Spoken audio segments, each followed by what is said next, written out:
אז היום אני אספר לך איך הצלחנו לגרום לקצין בריטי לברוח בתחתונים. תחתונים! תחתונים!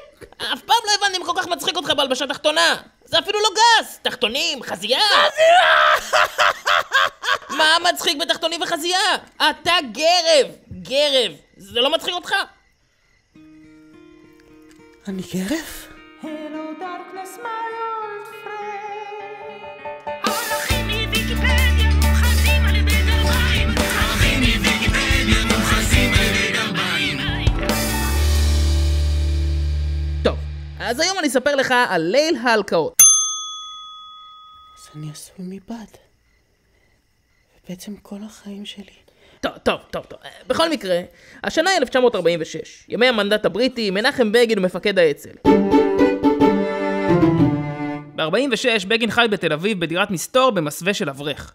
זו רק אחת מהזהויות הבדויות שבגין חי תחתן כדי להתחמק מהבריטים. קמחי, האם מאזינותי יבור? שו הזינותי? הזקן, שומע אותך, נו, רשאים להתחיל. הכינוי של בגין כמפקד האצ"ל היה הזקן. למרות שהוא היה באותן שנים בן 33, מה זקן בזה? בכל מקרה, הסיפור מתחיל ב5 לוחמי אצ"ל שביצעו שוד בנק ביפו. רגע, תעצרו הכל. אין סיכוי שאני שותף פעולה עם עוד פרודים טומטם תלבט הנייר, די כבר! סבא, נו, זה הטרנד עכשיו, זה מביא צפיות. חוץ מזה, גם עוד לא עשו את זה עם גרביים. זה מה שאמא שלך אמרה לי. טוב, סבא! טוב.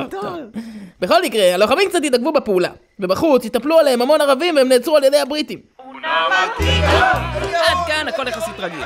לוחמי האצ"ל עושים פעולות והבריטים עוצרים אותם ומכניסים אותם לכלא. יונר, it wasn't me. 18 years in prison. כמה זה? מה שהיה שונה הפעם היה העונש. And 18 מלקות also. מה מלכות? מה? עונש המלקות, זאת אומרת הצלפות, היה נפוץ באותו זמן ברחבי האימפריה הבריטית כעונש מחנך לנערים שסרחו.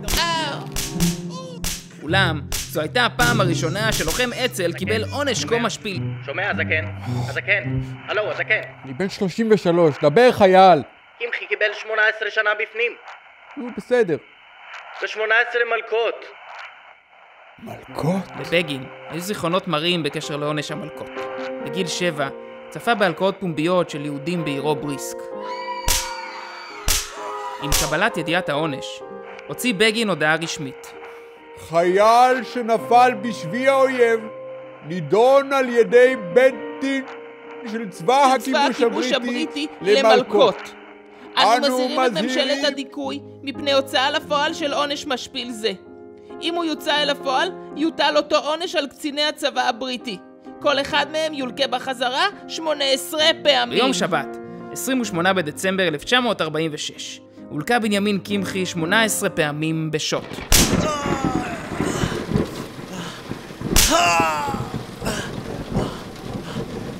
סבא, הסיפורים שלך אלימים. יש בהם אלימות. אלימות היא חלק מההיסטוריה, אין מה לעשות. ומתי זה מפריע לך בכלל? אסור להיות אלימים. למשל, שון הרביץ לי אתמול בראש, אבל לא החזרתי לו. שון? הילד עם הנזלת?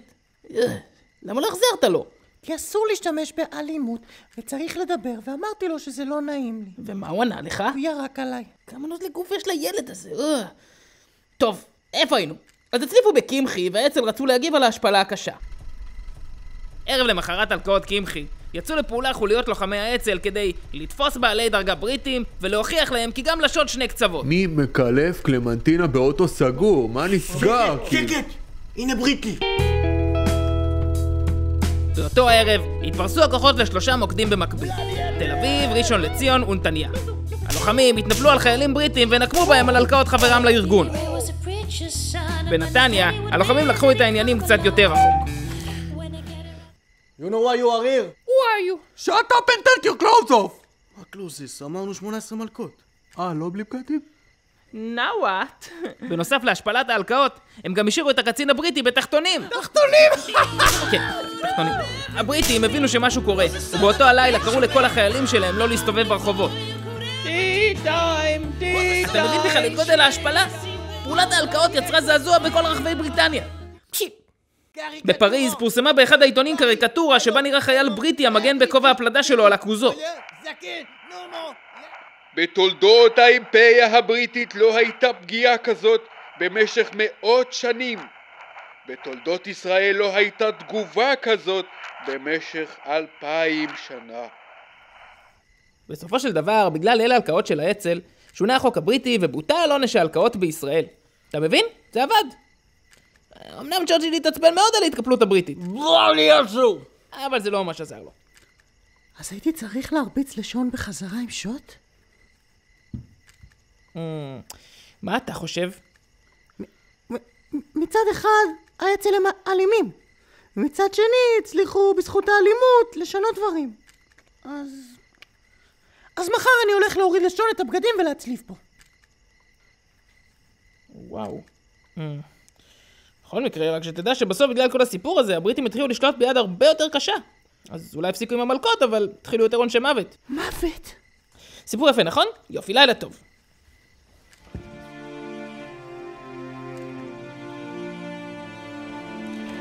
כן השם הוא